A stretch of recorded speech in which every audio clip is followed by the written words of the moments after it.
ได้สาวกศาสดารับปฏิบัติมาแต่องค์สมเด็จพระขวันเห็นแจ้งจตุสัจเสร็จบันดูทางที่อันระงับ กมือ10 นิ้วกราบนอบน้อมอย่างพระติรัตนแก้วเจ้าตั้ง3 ประการอันมีพระพุทธพระธรรมพระสงฆ์อันเป็นสรณะที่เปิ่งตีเคารพนับถืออันสูงสุดในชีวิตกราบคารวะแทบไตไหว้สาปารมีธรรมพระเดชพระคุณหลวงปู่พระเทพโกศลที่ปรึกษาเจ้าคณะภาค7เจ้าอาวาสวัดศรีโสดาพระอารามหลวงตำบลสุเทพอำเภอเมืองจังหวัดเชียงใหม่พระเดชพระคุณหลวงพ่อท่านเจ้าคุณพระเทพปริยัติเจ้าคณะจังหวัดเชียงใหม่เจ้าอาวาสวัด7 ยอดพระอารามหลวงตำบลจ้างเผือกอำเภอเมืองจังหวัดเชียงใหม่พระมหาเถรานุเถระเจ้าคณะพระสังฆาธิการภิกขุสงฆ์สามเณรจุตนจุองค์ด้วยความเคารพขอเจริญสุขเจริญปอนญาติโยมศรัทธาสาธุชนถิ่นจองห้องวัดจุหนุ่มเท่าใจยิง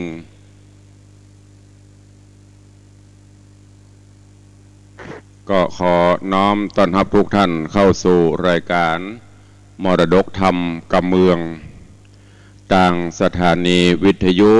กระจายเสียงพระพุทธศาสนาแห่งชาติและสังคมคลื่นเพื่อการศึกษาพระพุทธศาสนาและวัฒนธรรมส่งสัญญาณกระจายเสียงจากสถานีวิทยุวัดไฟหินตำบลสุเทพอำเภอเมืองเชียงใหม่จังหวัดเชียงใหม่ในระบบคลื่นความถี่ FM 104.50 เมกะเฮิรตซ์สถานีวิทยุบริการสาธารณะวิทยุ CM77 วิทยุอินเทอร์เน็ตล้านนากระจายเสียงในระบบคลื่นความถี่ FM 97.5 เมกะเฮิรตซ์สถานีวิทยุพระพุทธศาสนาวัดหนองกายตำบลสันปะยางอำเภอแม่แตงจังหวัดเชียงใหม่กระจายเสียงในระบบคลื่นความถี่ FM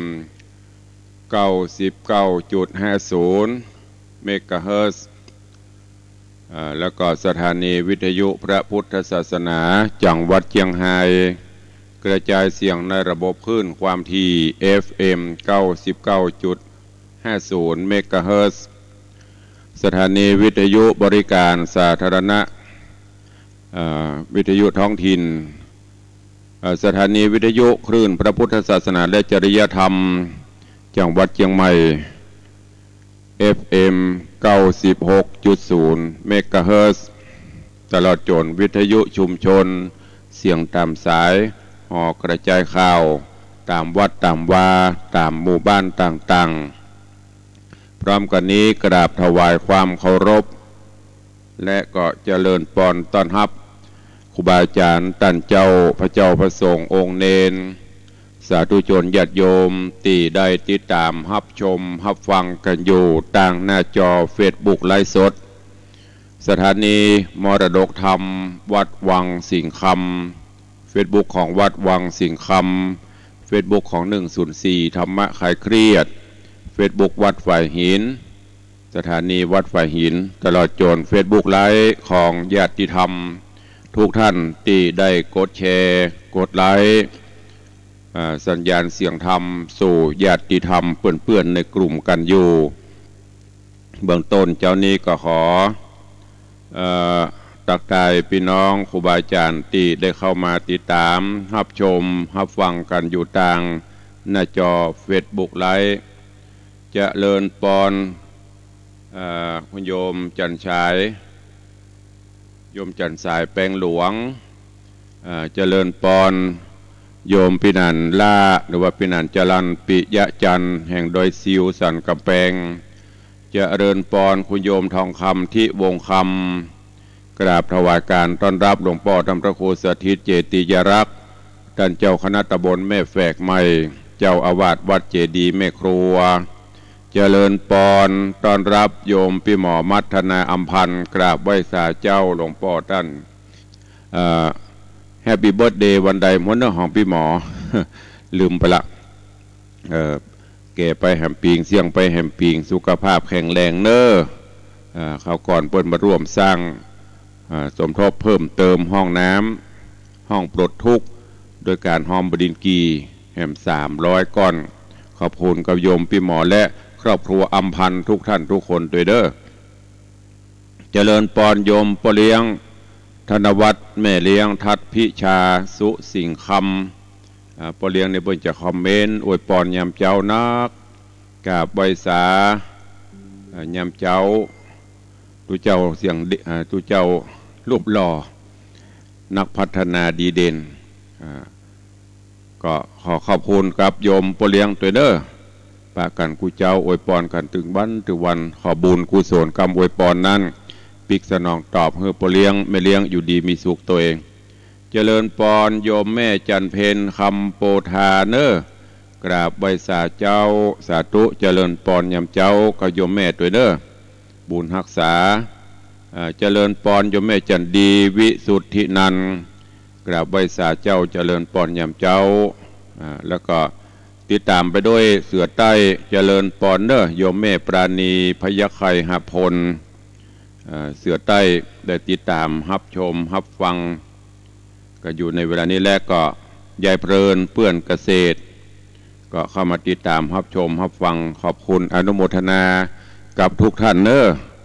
FC ตังเฟซบุ๊กไลฟ์ท่านสามารถติดตามรับชมรับฟังกันย้อนหลังก็ได้เนอะถ้าบัดตันตุเจ้าไม่เจ้าก็เข้าไปที่เฟซบุ๊กของวัดวังสิงคำก็ได้เข้าไปที่ YouTube ของวัดไฟหินก็ได้ก็จะได้ยินเสียงธรรมกันทั่วถึงเจ้านี้พระพิรุณโปรยปลายลงมาฝนตกตอนนี้หยุดละแต่ที่อื่นคงจะตกอยู่ช่วงนี้น้ำมาบวยฝนฟ้ามาบวยคนพยากรณ์ว่าปีนี้ฟ้าฝนจะเสมอต้นเสมอปลายกลางๆอยู่ช่วงนี้น้ำมาบวยฝนฟ้ามาบวยคนพยากรณ์ว่าปีนี้ฟ้าฝนจะเสมอต้นเสมอปลายกลางๆไปกันได้ตลอดก็ต้นไม้ต้นตอกก็เขียวขจีไปทางใดก็รู้สึกว่าเจริญหูม่วนตาถ้าไปจะอันนี้เดือน7เดือน6เดือน7เดือน8มื้อนี้มันจะร้อนแล้วก็มีฝุ่นตอนนี้ก็รู้สึกว่าฝนลงมาชะล้างสิ่งสกปรกเป็นฝุ่นเป็นอย่างต่างๆก็จางหายไปทางกรุงเทพก็น้ำท่วมขังเนี่ยถ้าเราดูข่าวนะทางเชียงใหม่เขานี่ก็ปุ่นทราบข่าวว่าทางเมืองฝางทางเชียงดาวนี่น้ำป่าไหลหลากลงก็อาจจะท่วมบ้านท่วมจองก็ขอให้ทุกท่านแกล้วกราดปลอดภัยเนอะบ่ให้มีภัยอันตรายใดๆก็รู้สึกว่าธรรมชาติเปิ้นจะหูของเปิ้นคนเดียวเปิ้นจะชำระล้างสิ่งสกปรกต่างๆตลอดตนโรคภัยไข้เจ็บตอนนี้ก็เริ่มจะจางไปพ่องแต่ก็ยังบ่หมดไปเนอะอย่าได้ชะล่าใจไปหั่นไปนี่ก็ระมัดระวังกันตัวอยู่ทิ้งระยะห่างอย่าไปลืมหน้ากากจะไปขว้างถอดขว้างเตื้อถึงแม้ว่ามันจะจางหายไปประเมินเพื่อจะประกาศเป็นโรคประจำถิ่นก็ตามบ่เป็นได้นาดีเนาะอโรคยาปรมาลภาความไม่มีโรคเป็นลาภอันประเสริฐแคล้วคลาดปลอดภัยสุขภาพสมบูรณ์แข็งแรงไปก็จะเป็นบุญกุศลกำเฮาตัวเนอะก็ขอขอบคุณทุกท่านและก็อนุโมทนาตัวที่ได้มาเป็นกำลังใจทั้งจากสถานีวิทยุทั้งจากทางเฟซบุ๊กไลฟ์ญาติธรรมติดตามกันหลายท่านหลายคนตัว อย่างตะวานี่มีญาติธรรมเดินต่างจากบ้านโต้งหลวงแม่ยาวอำเภอเมืองจังหวัดเชียงรายโยมป่อสมพรนันตรัตน์โยมแม่ทองนามมาโยมแม่ศรีขันจินาแล้วก็โยมจันสวยชยะเดินทางจากบ้านโต้งหลวงแม่ยาวอำเภอเมืองจังหวัดเชียงรายอันนี้เปิดฟังจาก สถานีวิทยุของวัดพระแก้วจังหวัดเชียงรายสถานีวิทยุพระพุทธศาสนาจังหวัดเชียงรายเปิดออกอากาศยามค่ำยามมืดก็ยามค่ำยามเย็นก็ประมาณทุ่มปลายคนโยมแม่ว่าโอ้ได้มาหันตุลุงแล้วก็นี่ตายจะมาเตอะอีโลโอ้จะไปว่าจะนั่นได้มาหันกันแล้วก็เฮืออยู่ตัวกันเป็นกู้เป็นกีมกันไปเมินเนอะตั้งเชียงรายนี่หลายบ้านหลายจองแต่ก็ต้องขอสุมาเนอะส่วนมากก็จะเป็นเทปรายการเนอะโยมพ่อโยมแม่ตั้งเชียงรายที่ฟังนะก็จะเป็นเทปไปเป็นเทปก็จ้างเป็นสดก็ถามก็เป็นเสียงธรรมะทั้งนั้นเนอะเอาละเนาะเข้าสู่หัวใจของรายการฟังน้ำฟังธรรมกันก่อนกระเดียวก้อยมาตักมาตายพี่น้องตั้งสถานีวิทยุเนอะแน่ไม่จะไปฟังน้อยจ่วยตัวได้ตักได้ตายแต่รู้สึกตั้งหน้าไม่จะจางหายไปเนอะแต่ว่านี่มีเหตุสองสายบูว่าฟังกันก็ว่าบ่ฟังบูก็ว่าเบื่อก่ายตุลุงแล้วบูละกันไปติกปกติแล้วเพิ่นจะโลอย่างคลื่น96เมกะเฮิรตซ์นี่เพิ่นจะหนาแน่นคลื่น96นี่เอาใครจะตัวลุงไหลเข้ามาโลจนหมดเวลาตัง104เฮานี้วันนี้ถ่ายทอดไปพร้อมกันเนี่ยโซนตังเหนือก็ของวัดหนองกายปุ่นได้ยินไปแผ่วเจียงดาวเมืองฝางแม่แจงแม่ริมสดเข้าไปแผ่วเสมิงนี่เป็นคลื่นทางวัดหนองกายทางในเวียงนี่ก็จะเป็นคลื่นของวัดฝ่ายหินของ CM77 ก็จะไปกันหลายคลื่นถ้าช่วงมาตอนถ้าตุเจ้าตุลุงติดก็จะเป็นเทปไปออกที่96อันนั้นก็กำลังใจก็เป็นสิ่งสำคัญเนาะสถานะบุญโทรศัพท์เข้ามาร่วมรายการร่วมบุญกุศลทุกกันโลกผู้ดำเนินรายการเขามีจิตมีใจใครจัดมันเป็นกำลังใจจะประได้กะฟังกันตุลุกปนฟังกันจะหลายฟังแล้วก็ฮือกำลังใจเปิดก็อุตส่าห์มาจัดรายการให้เราฟังไก่แค่เขาจะเปลี่ยนโทรศัพท์มาโทรหมู่ใหม่ๆก็ตึงดับปิ้งกระส่วนมากก็จะเป็น FC เก่าๆนั่นนะเพิ่นติดตามอยู่ตลอดให้ฟังใหม่ๆพ่องบ้านอื่นบ้านไก่พ่องแจ้งผลการรับฟังเข้ามาตัวเนอะเปิดทางผู้อำนวยการสถานีเปิดจะได้ปรับปรุงตัวเองสัญญาณเข้าไปถึงบ้านผู้ลูกสัญญาณได้ยินแถวบ้านนี้ลูกจ้ะพอเปิดคุมอยู่เปิดจะได้ฟังแล้วก็จะได้ปรับขึ้นไปจะได้ชาติกาไปชาติกาจะได้ก็ฟังอย่างเดียวถ้าสถานีดับไว้ดับหรือตุลุงบริจัดปุ่นจะโทรหาโลกนะอันนี้ฝากไว้ด้วยนะเอาเชิญติดตามรับฟังธรรมเทศนาสุวรรณหอยสังผูกที่3ตอนที่2เรื่องนี้ยังไม่มีเจ้าภาพเด้อบูชากันเทศกันธรรมใครจะบูชากันเทศกันธรรมเป็นเจ้าภาพก็เจริญพรเจิญส่วนภาคบ่ายจันตราเนตรจุมปูอันนั้นนิโยมปเลี้ยงธนวัฒน์แม่เลี้ยงทัดพิชาบูชากันเทศกันธรรมมาติดบูชามาก็มีโยมปเท่าพงแม่เท่านี่ยังก็ลืมแล้วฮะสมองเริ่มจะเล่อแล้วได้เป็นเจ้าภาพบูชาวันนั้น600 บาทได้เป็นเจ้าภาพมาก็แต่ว่านี้ในเรื่องของสุวรรณหอยสังล่ำดับมาถึงยังดาวสามนได้ฮือลูกสาวก็คือรจนาเลือกกู้เพราะคราวก่อนเอาไผ่มาฮือเกาะบะเปิงใจลูกเต้าพญาเสนาอมาตมากับบะเปิงใจ ก็สุมาเนอะก็คือไผ่เลือกกับเปิงใจงายปิกเข้าหลังอันห้องไปจะเนี่ยจะใดก็เลยถามเสนาอมาตยังมีไผ่อยู่ก่อนนะตีไปได้เอามาเตื้ออมาตก็เลยบอกว่ามีคนเลี้ยงงัวเลี้ยงควายของข้าบาทเจ้าก็เลยเอามานั่นก็คือโพธิสัตว์เจ้าเงาะป่าพอมาถึงปุ๊บปิ้งทันทีเพราะเปิดเป็นกู้บุญปรมีกันมา เป็นว่าเนื้อคู่กันแล้วมันตึงบักแกล้วไปที่ไหนอยู่ที่ไหนมันก็ตึงป้ากันคนที่เคยทำบุญห่วมจัดตักบาตรห่วมขันมาอย่างมือเฮาเจ้าข้าทั้งหลายเนี่ยพอเฮาเคยทำบุญห่วมกันมามันตึงมาป้ามาพบกันจะอยู่ที่ไหนบุญวาสนาก็ตึงนำปลามาจะถ้าไม่ได้ทำบุญห่วมขันไม่ได้ตักบาตรห่วมขันจะได้มันก็ตึงปะกันมันตึงได้พบได้ปะกันอันเนี้ยก็ฝากไว้กับญาติโยมเฮาตักบุญตักบาตรห่วมกันไปเตอะมันตึงได้พบได้ปะกันมันมีอย่างที่เคยเล่าให้ฟังคนที่เคยทำบุญตักบาตรหรือกู้อริกันในอดีตชาตินะอย่างพุทธเจ้าว่ากรรมเนี่ยมันตึงไปไหนแล้วมันติดตามไปกูพบกูจัดมาจัดนี้ทั้งที่บุหุจักกันนะหันแน่บดายมันก็จังอันนี้บอกว่ากู้อริกันในอดีตชาติปะแน่กันสุมาเตอร์ทาอูภาษาชาวบ้านให้อย่างมาจังบ่วอกเนี่ยแน่อย่างวอกเปิ้นก็ไม่ได้ว่าอย่างนี้สักอย่างนะบุหุจักเปิ้นตัวแหมจนยังจังส่วนคนที่เคยตักบาตรห่วมขันทำบุญด้วยกันมา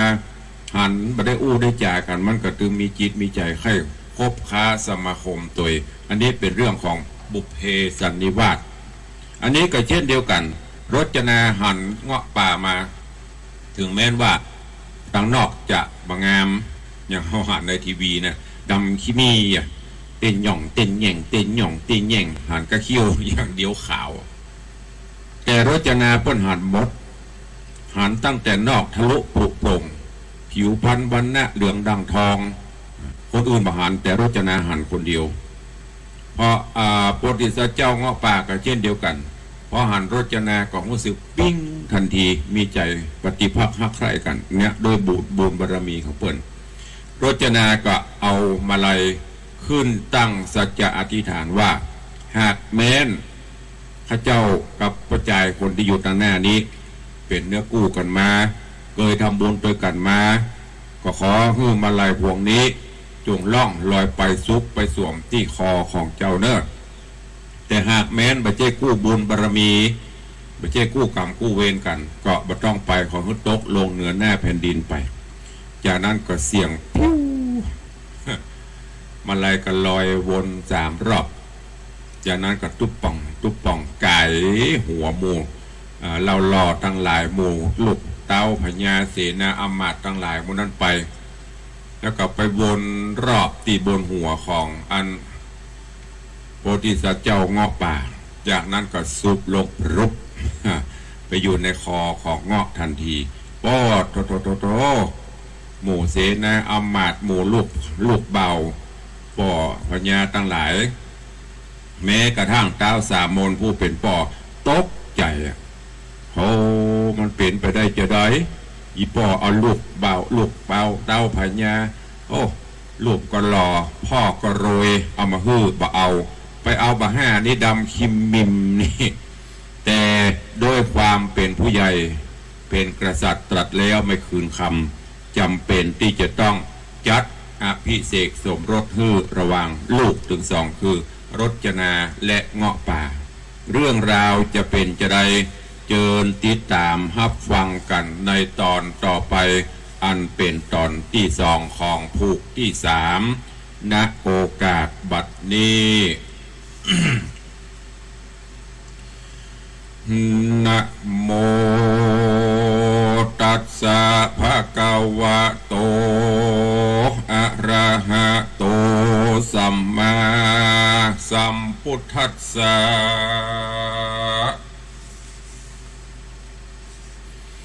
สาธุโวฟังลาโสตุจันนะสัพพุริสะตังหลายต้องยิงและใจหนุ่มเท่าตีได้ปาการเล่าติดตามทอมทาดาฟังยังรัศธรรมเทศนาสุวรรณะหอยสังล่ำดับการมาแถมแล้วเล่าผูก3 ตอน 2เนื้อเจ้าขอเชิญศรัทธาตั้งหลายตั้งยิงและใจหนุ่มเท่าจุงตั้งจิตใจเราทำท่าและดาฟังต่อไปนานี้และนา เมื่อนั้นนางนอดลาทิตาโลจนาเจ้าก็โยนขาพวงมาลาดอกไม้เล่าขึ้นบนเบหาปูนงืดหนาหนักยิ่งดอกไม้วิ่งลอยบนเข้าเวียนบนพัดอยู่ดังมีผู้ถือกำพลแนะนำพอซ่องกล่าวเอินห้องเสียงดังแล้วโยนอย่างตนคืนสู่ภาคพื้นไปบนพวงดอกวน3 รอบแล้วลงครอบยังหัวแห่งบุญหนัวเงาะปาดแล้วดันกวาดลงคอฟูงคนอเดือดเจ้าลูกใจเต้างามคำ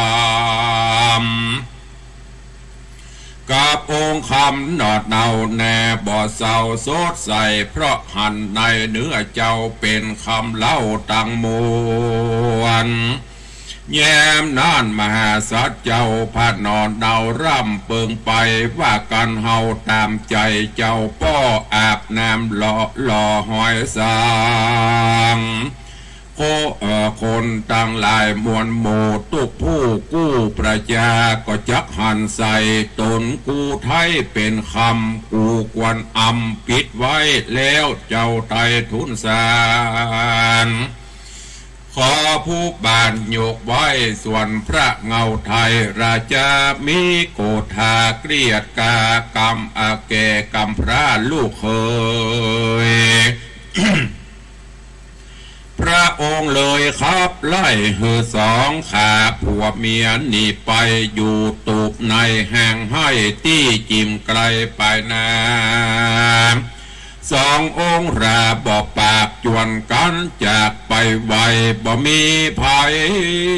ไปอยู่เป็นเพื่อนกู้2 ราแม่นญาติกาคนใจไผ่บ่ได้ไปใจไผ่บ่ได้ไปใจบ่มีไผ่อยู่เยี่ยมดูมาเขียมปีน้องตั้งพวกพ้องวงใหญ่ เสนาในและเสนานอกไผ่บ่ออกไปหาฟุ้งประจาเล่านาติเตียนว่านันเนืองตุกมุมเมืองคงเขตไอ้ผีเพศเมียงามนางดงรามลูกดาวเลือกคนเงาเป็นผัวเปิงเหนือหูเจ้าไล่เอาคนไพร่บ่สมทรัพย์ฝูงเจ้ามักใครใดมีมากใดนักนำนางลูกพญาและเสนาราชมนทีบ่ไรปล่อยมาได้เงาะงั่งจากลูกนั่งโซโฮโอเซฝูงคนเด่นในโลกไผ่บ่อนหวกใบหน้าเต้ากันแย่ลูกเจ้าเต้และนาในการละยามนั้นสาพระพี่จัน6 ตนเคยเจ้า3 มนผู้ปี้ตันถอยกรี้ไข่จามปากันนินตาหายว่าดูไอ้เงาะง่าไอ้คนป่าบ่เต็มเศร้าเสียหน้าเจ้าเจือจากคัตติยราชวงศาเปิงเฮาป้ากันสาบแจ้งเหือเทิงแดงชิบหายแก่ลูกเคยใจเจ้าฟ้าพ่อตาหน้าเหมือนผีมาปุ่นดีไอแขกบ้านฟุงจากบ้านเมืองไกลกันผู้ใดมาหันจับเอากันเยาะเย้ยว่าลูกเขยองค์เจ้าฟ้ามาปุ่นหน้าเสียใจคนจังไรเงาะป่าไตลุมฟ้าจ้างเขียมใจคนเลี้ยงควายขี่คารูปชั่วจ้านับนาโอป่ามาดังหุ่นหลอกนกจ้างย่างโศกปกโซโปยะยะโยยะย่างเหมือนบอกกั้งห้อยโหน เหมือนผีโกนบอกกราดเสียดายชาติกษัตริย์มีสมบัติมูลมั่งได้เงาะง่างเป็นเคยฝูงเขาฝูงนั้นเลยจากกันมีความหันถูกต้องว่าควรเฮาฟ้องละจาใครขี้แย่หือหูจะเล่าโอบอกองค์คำเมื่อนานพระจอมธรรมสมเสียดมีใจเกียรติโกธาว่าอีลาก็ปอมันคนเหมือนกันมีเปลือเลือกไอ้เวอจังไรกูปากไปบ่เปลืองคนตั้งเมืองก็หูประกาศผู้ประกาศป้อใจมาฮือมันราเลือกไว้ถูกแง่วใบตกตัวเหมือนโต๊ะขัวต่างอาบน้ำจะกล่าวซ้ำสมไปก็เข้าในตามน้องว่าเปิดเสื้อหือเปิ้นหันหลังเปิดหนังหือเปิ้นหันเนื้อเพราะว่าแยมหัวตีได้ลันว่าจีออกปากจำเป็นหักหักสามสัจจะว่าจะไว้มันเพราะคนนั้นจับดีก็หากมีตีกำอู้ต้านผู้หูใครจะว่าปากนั้นนาเป็นเอกเลขเป็นโทหนังสือเป็นตรีชั่วดีเป็นตราเมื่อปากจะไปแล้วอย่าฮือกลาดแก้วเสียไหนเพราะใจอยู่ภายในห้านกำปากนั้นส่อฮือหันใจในมันแต่เล่ากูบดเก่าเสียใจจักว่าใดบดใดเป็นดังอันตึกหน้าผาและนาลูกเคยตีนานเคยตั้งหกปากันยกมือไหวพระบาทไทยราชาว่าข้าแด่พระพิตามหาราชเจ้าข้าลูกเต่าตั้งมวลหานสมควรหือมันต้องเตียวผ่านเข้าป่าแอวเสาะล่ากวางฟันมาถวายผู้บ้านเจ้าปอผู้ข้าตั้งหลายจับนัดหมายเอาหมู่เข้าไปสู่ดงนาเพื่อจักหากวางฟันมาถวายเจียงคานป้อเจ้าส่วนไอ้เงาะเล่าคนเดียวขอพระสมเสียวกำหนดโทษไว้หือนับไส้ดิลีหันจักมีโอกาสได้ลงอาชญากรรมแห่งองค์คำป้อเจ้าก็มีวันนั้นแหละนะมหาสัตโตส่วนอันว่ามหาสัตเจ้า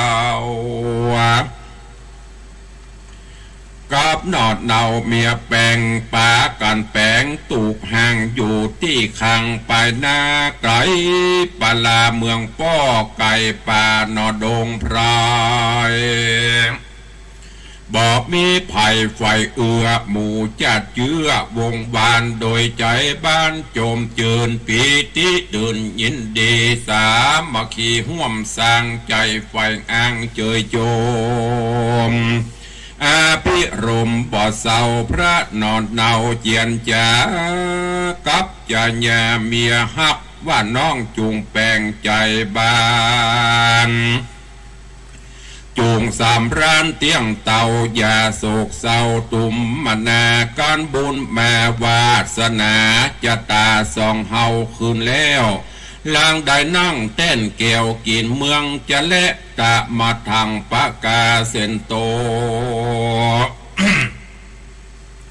สัทธาอาหะสัทธาอันว่าสัพพัญญูวิเศษจัดนิเตศไขสารยังนิทานหือแจงพระจริงแสงเทศนา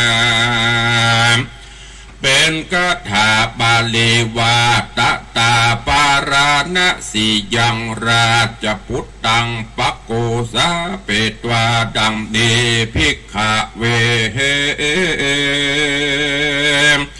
ดุราภิกขุตั้งหลา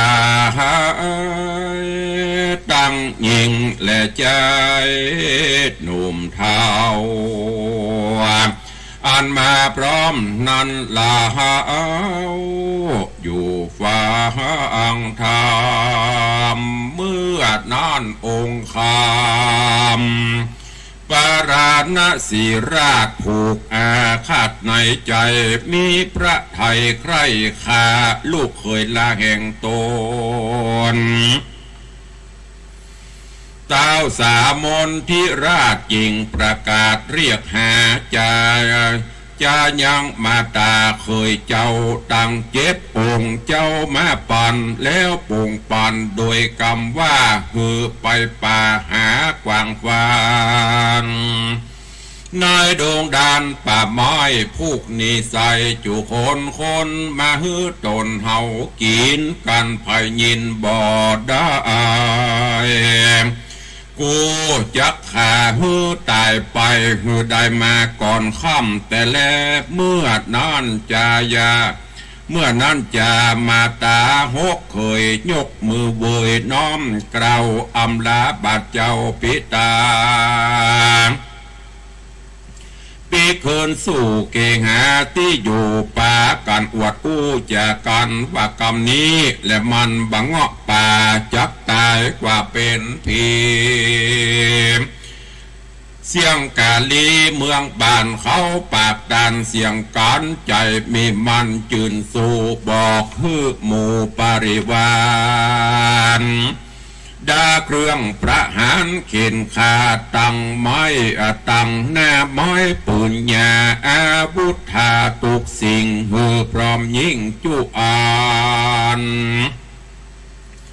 แล้วเข้าอาลัญญาป่าไม้เอวสอไส้กวางฟานจำปัสสหานอวดอูว่าตัวมันผู้เงาะป่าบ่มีเครื่องเขาบ่มีเครื่องคาสัตตาจักมรณาเมียนจาตายความขาดจีวังตายละยังเมียไว้ฮือเป็นไม่ตราใสทุนหลังจะเลนา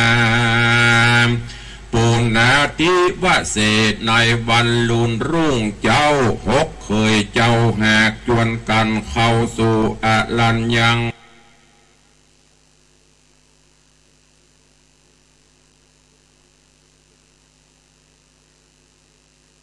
ป่าไม้เอวสะ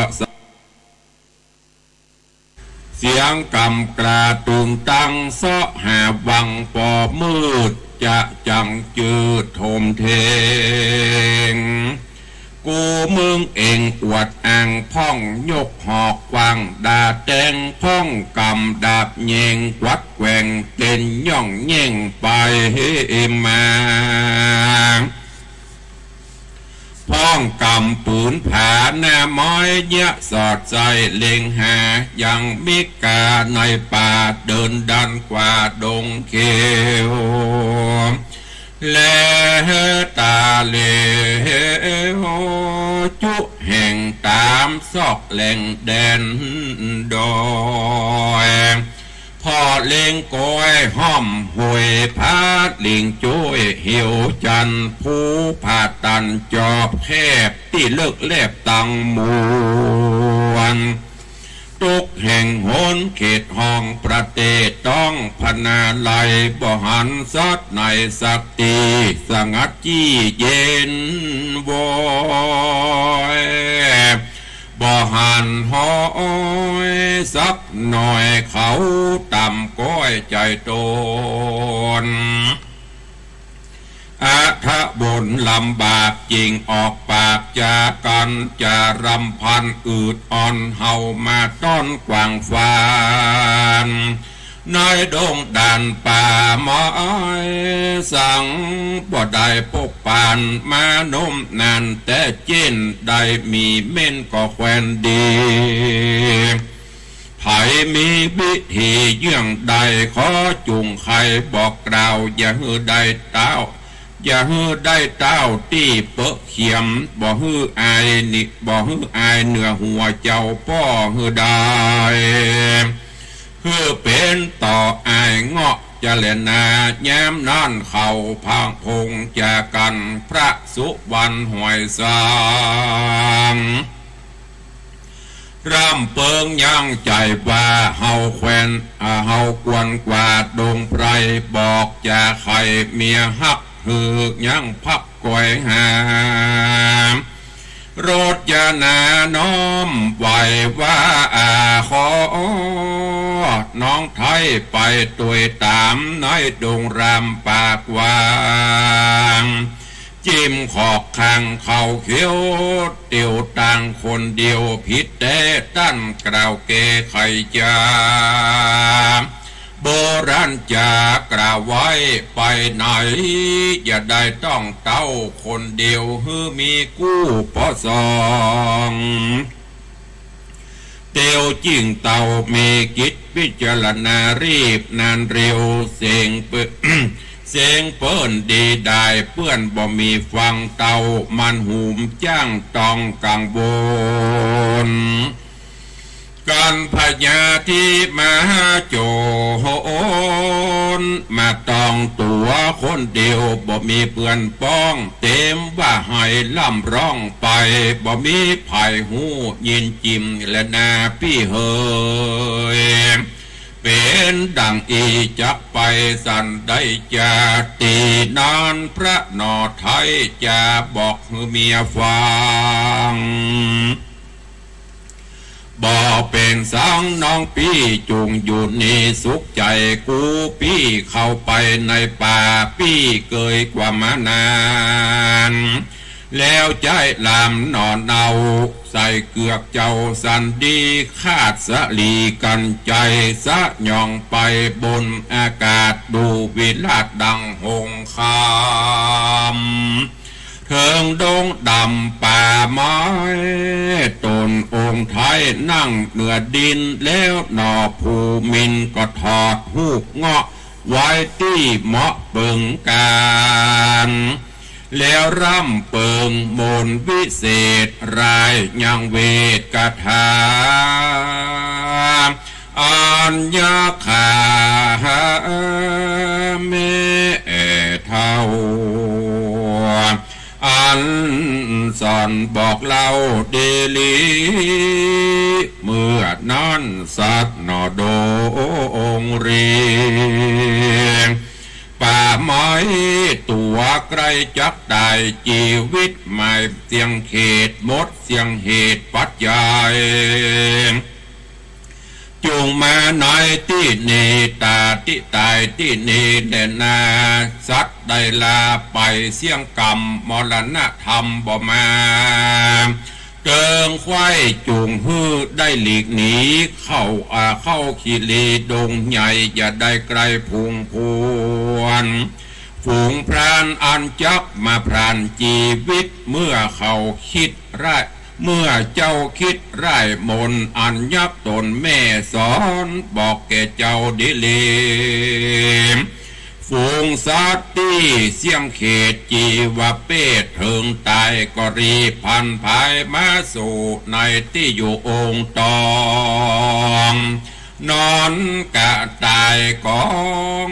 ส่องหน้าแห่งนอลาหอยสังก็มีวันนั้นและนานิทิตังขีญาสังวันนาวิเศษจาห้องเหตุธรรมเทศนาสุวรรณะหอยสังผูกที่3ตอนที่2ก็บังโกมสมเรศเดช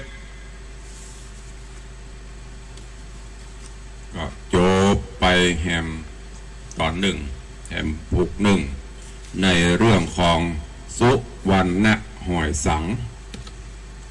ในตอนนี้เรื่องราวก็หลังจากที่กันเต้าสามนได้ฮือลูกสาว ผลล่ารจนาได้เสียงเลือกกู้แล้วก็โดยบุพเพสันนิวาสดังที่ได้กล่าวไปแต่ต้นก็ได้มาพบปะกันกับเจ้าเงาะโพธิสัตว์เจ้า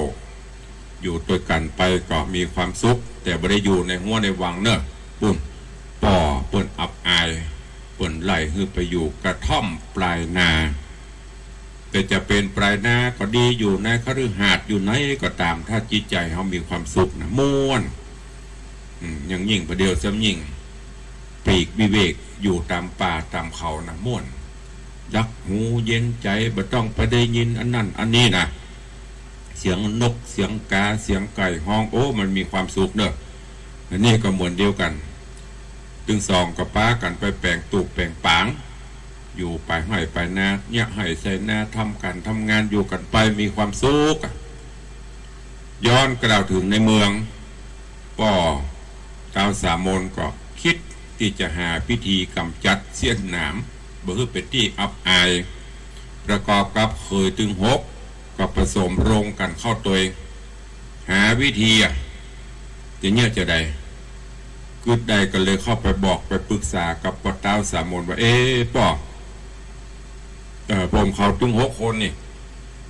จะปากันเข้าป่าไปเสาะหลากวางฟันทลายเก่งเม่นเนี่ยมูมันนะแล้วก็โดยผู้ไอ้เงาะป่าไปตัวพูดง่ายๆก็คือผู้ไปเสาะสิ่งสารสัตว์มาถ้าภัยหาบ่ได้มีโทษถึงตายเอานึกว่าตัวจะเด่นหรือเปิ่นเนาะตกลงป่อสามนก็ห้องไอ้เงาะมาสั่งการไปเช่นนี้เมื่อได้รับอาจยาจะอีป้นบสะทกสถานเพราะพิธีการของป้นก็มี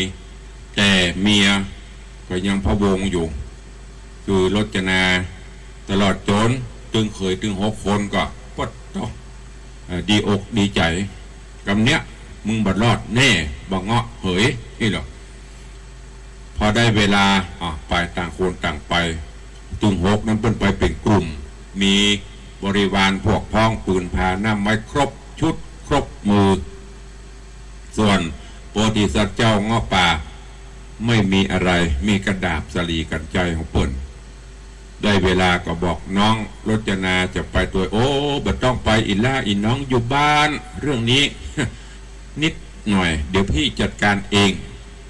เมื่อรจนาไปตัวได้เวลาก็สะหย่องซานเหาะไปถึงกลางป่าไปนั่งอยู่ที่อันควรถอดหูกเงาะถอดไออุปกรณ์อย่างไว้อย่าตีไว้ตีหนึ่งจากนั้นก็ร่ายมนตีไม่ยักได้สอนไว้ว่าสรรพสัตว์ทั้งหลายตีถึงจะมดจะเสี่ยงเขตเสี่ยงชีวิตแล้วพูดมากันอยู่ที่นี่เนอะส่วนตัวใดตียังบ่ถึงขีดถึงกำคือหนีเข้าป่าไปลึกๆจะไปมาใกล้ในพงในพานเนอะจากนั้นก็เป่ามนร่ายมนไปปรากฏว่าสรรพสัตว์กวางเม่นเสืออย่างต่างๆที่ถึงเวลาจะตายก็มานอนตายอยู่ตรงหน้านอกนั้นก็เข้าป่าไปหมดย้อนกล่าวถึงเคยถึง6โอ้เสาะหาก๋วยเตี๋ยวมันลึกๆหลักๆวันนี้ดักปิ้งเย็นบ่อยนี่มันมีที่ไหนกันหมดจะเงี้ยจะได้เนี่ยไปตอนใดกับพระใจเสนาใจบริวารไปพอหั่นกับมีนี่กับมีเขาจะเงี้ยจะได้ก็ให้ติดตามฟังกันในตอนต่อไปวันนี้ก็ขอโป่งวางไว้แต่เพียงเก้าอี้ในเรื่องของสุวรรณหวยสังจบไปแห่งตอน1เนอะก็ฝากฟังเป็นข้อคิดกับท่านทั้งหลายอย่าได้ประมาทคนอื่นจะไปถือตัวเด่นตัวดังเดเปิ้ลจะไปคิดว่าโอ้คนต่ำต้อยด้อยพญามันมีอย่างคนเฮามีดีทุกคนมีดีทุกคนแต่มันจะดีด้านใดอันนี้ก็แล้วแต่บุญไผ่บุญมันบางพ่องก็เป็นช่างยนต์บางพ่องก็เป็นช่างตัดผมบางพ่องก็เป็นช่างปูนช่างไม้บางพ่องก็เป็นนายธนาคารเนี่ยถ้ามันเหมือนเดียวกันโมดเลยเป็นใจไปอันเนี้ยเหมือนเดียวกันถึงแม้ว่าเปิ้นจะร่างกายอัปลักษณ์ก็จะไปประมาทดูแควนเปิ้นมันจะต้องมีคนความสำเร็จอะไรอันหนึ่ง ดังนั้นฝากไว้กับทุกท่านเนอร์นำไปคิดพิจารณาและนำไปใช้ในการดำเนินชีวิตประจำวันวันนี้ก่อนที่จะได้อ่านผู้จาประสานหน้าไมค์ก็ขอขอบคุณอนุโมทนาบุญกับญาติธรรมญาติโยมเนอร์ที่ได้ร่วมโมทนาบุญสาธุบุญกุศลมาด้วยกันก็ขอบคุณกับโยมแม่จางจุรีสิทธิบงศ์ร่วมปูจาเป็นเจ้าภาพบดินกี100 ก้อน200 บาทโยมแม่จันสีปาละร่วมทำบุญบดินกีร่วมทำบุญ100 บาทดินกี50 ก้อนแม่พัทยาชัยวงศ์ร่วมดินกี100 ก้อน200 บาทแล้วก็แม่สาริกาพิญโยห้วยแก้วร่วมทำบุญ300 บาทขอบคุณอนุโมทนาบุญก็มีโยมป่อสมพรนันตรัตน์โยมแม่ทองนามาโยมแม่ศรีขันจินาโยมแม่จันสวยชยะบ้านต้งหลวงแม่ยาวเชียงไฮ้ร่วมทำบุญ251 บาทโยมแม่อัมภัยกองราชบ้านแม่คือร่วมทำบุญสร้างห้องน้ำ5,000 บาทโยมธนรัตน์โยมจันสมคำแสงแม่คือร่วมทำบุญ100 บาทนะขอบคุณป้าเท่าพงแม่เท่าบังเงินบุญชัยอันนี้เปิ้นร่วม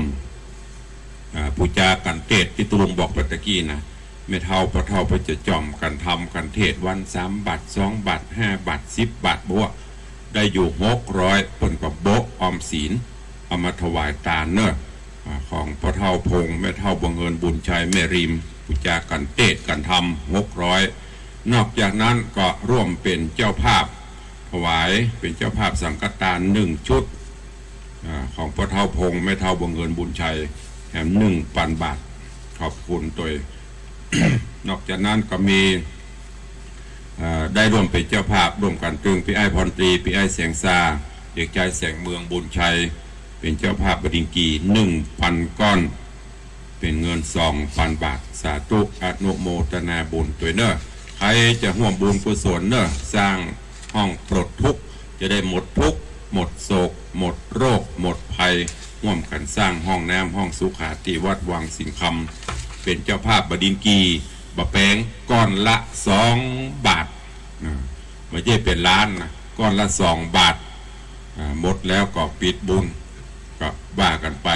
กระเบื้องปูปืนกล่องละ500 บาทหรือตารางเม็ดละ500 บาทเนอะ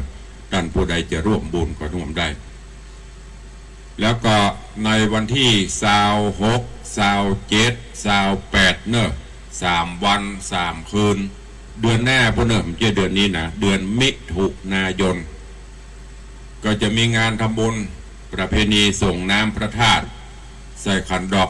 108และถวายตาลต้นเงินเชิญทุกท่านภายว่างจะว่างเจ้าว่างซ้ายว่างบ่ายว่างค่ำว่างเมื่อคืนก็มาเนอะมาร่วมใส่ขันดอกด้วยกัน2 ปีเข้าไปละบ่ได้จัดเงียบสงบเพราะพี่โควิดตอนนี้เปิ้นก็เปิดให้จัดกิจกรรมส่งเสริมกิจกรรมประเพณีต่างๆได้ก็เชิญทุกท่านแล้วก็ญาติธรรมท่านใดมีเจตนาศรัทธาจะร่วมเป็นเจ้าภาพสายบุญนำต้นเงินตั้งต้นเงินไว้ที่บ้านเพื่อที่เอามาร่วมถวายทานกันในวันส่งน้ำพระธาตุเนอะเราจะได้ทานต้นเงินตัวก็บอกมาตุลุงจะได้แจ้งไปญาติธรรมใกล้ๆหั่นตั้งโดยสเก็ตบ้านแม่คือเนอะก็ตั้งต้นที่บ้านของโยมแม่อัมภัยกองราชแล้วก็ที่บ้านโยมบเลียงนรงมูลศรีนรงคอนกรีตนะของพี่อานรงก็ไปให้ไปหอมก็ได้เนอะพี่น้องละแวกใกล้เคียงหั่นตะไลก็ได้ไปให้ไปหอมกันตามกิจเจตนาถึงวันนั้นเปิ้นจะเอาต้นมาเปิ้นก็จะปักกันมาสายตั้งเจดีย์แม่ครัวแม่แฝกแม่แต่หนองไหวใกล้ตรงนี้ก็ไปที่วัดเจดีย์แม่ครัวเนอะร่วมบุญอาจารย์หลวงพ่อพระครูเพิ่นก็จะฮับเป็นสายบุญสะพานบุญหรือที่บ้านโยมแม่จันดีวิสุทธินันท์ก็ไปให้ไปหอมกัน สายวิเวกก็ไปหอมกันตีบ้านของคุโยมตู่โยมสุรัตน์เสาคำตังปัดตุงตังปัดตุงตังร้องวัดแดงน้ำจำตังดอยซิวก็ไปหอมกันที่บ้านปินันล่าเนอะปินันจรันปิยะจันตังสันกระแปงตำบลสร้างนี่ก็ที่บ้านแม่จินดาบ่อสร้างหลายบ้านหลายจรตังสันปะตองพุ่นก็บ้านโยมแม่ปราณีพยาไคหับพลไปห้อยไปหอมกันเด้อหรือจะมาด้วยตัวเองได้ก็โมทนาสาธุสาว6สาว7สาว8ร่วมงานประเพณีส่งน้ำพระธาตุตีวัดวังสิงห์คำเด้อเอาละเนาะใกล้จะหมดเวลาพวกปะกับพี่น้องศรัทธาต่างบ้านใครฟังอยู่ที่ไหนต่างใดจะอู้จะจาหรือจะร่วมโมทนาบุญกับตุลุงเข้ามาได้เนอะโดยเวลาแถม5 นาที0 8 1 7 8 3 6 5 4 0 0 8 1 7 8 3 6 5 4 0เข้ามาได้เนอะ ใครจะร่วมโมทนาบุญปีนี้ตะคืนไปร่วมงานศพของโยมแม่อย่างก็โยมแม่ขี้ลืมแล้วนิดประเดี๋ยวนี้คำใสโยมแม่คำใสวงธดาเจริญปอนไปสาเจ้าว่าฟังอยู่นะเจ้าชัดเจนดีเจ้าสาธุอนุโมทนาเนอะขอมันเนี่ยมาสั่งหอยสังเป็นอย่างห้อมอันนี้จะ300 บาทนะเจ้าแม่สุภลักษณ์ปินตาเสนเนาะร่วมทำบุญกันเตศสุภลักษณ์ปินตาเสนก็ได้300สาธุอนุโมทนาเนอะแม่เนอะสาธุเจริญพรเจ้านมัสการเจ้าแม่สีนวลเจ้าว่าแม่จะเอาถ้าป่าท่าน200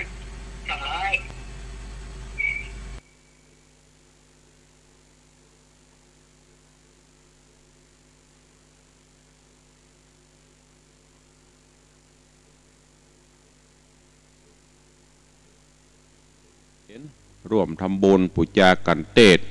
300 บาทโยมแม่ศรีนวลรันจวนร่วมถวายทานวันส่งน้ำพระธาตุ200 บาทสาธุเนอะ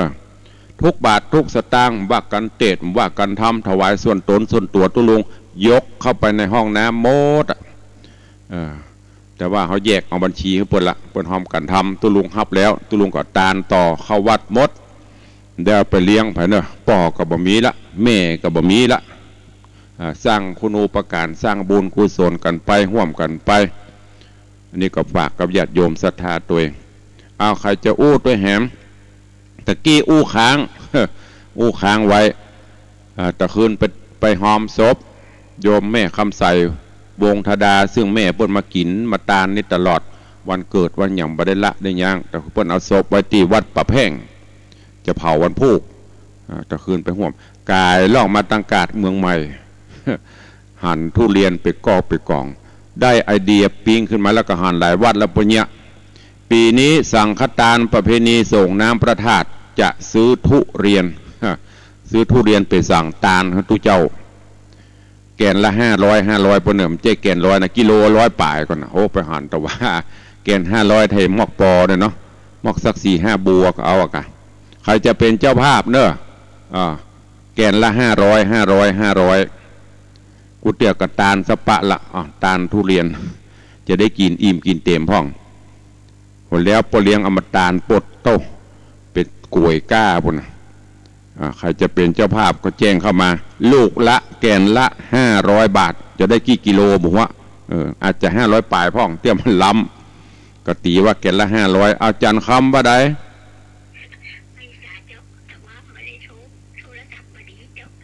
แล้ววันนี้โทรมาจะหยัง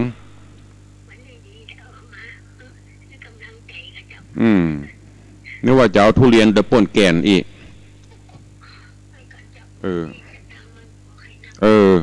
เก็บใบพ่องว่าแต่ว่ากินใบตาลพ่องว่ากินใบใจพ่อง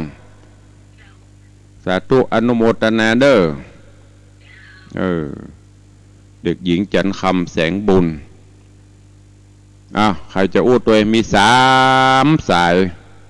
ทางบ้านต่างจองสายแรกแม่สุภลักษณ์ปินตาเสนสายที่2แม่ศรีนวลรันจวนสายที่3แม่ม่อนจันคำแสงบุญอ้อยไปดีอินดูตัวเก่าเนาะเตะทำไปเกินชั่วโมงสรุปชั่วเกินป่ายสรุปแฮมมีคนฟัง3 คนพระพุทธ1 คนพระธรรม1 คนพระสงฆ์1 คนสา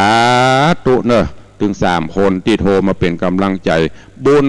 รักษาอยู่ดีมีสุขเนอะเอาละเวลาหมดเวลาละพร่ำพรรณนาบ่ได้ละจำเป็นต้องนำรายการจากกันไปก่อนปะกันใหม่ในวันต่อไปอยู่ดีมีสุขเหมือนกันจุตนจุองค์จุผู้จุคนเนอจัตตาโรธรรมาวัตันติอายุวันโนสุขังพลัง